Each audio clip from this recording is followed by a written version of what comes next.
ليمون اسود وورق غار.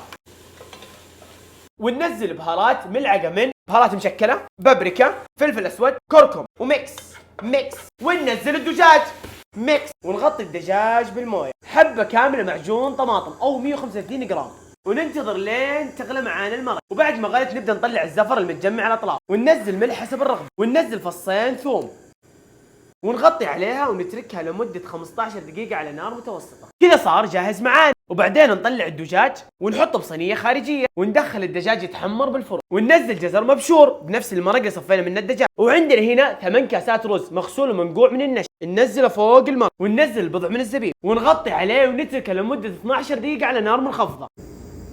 وكذا صار جاهز معانا. شوف الرز يا حبيبي نثري. ونشيل الكشنة على جنب. وهذه النهاية، الرز نثري ويمطر.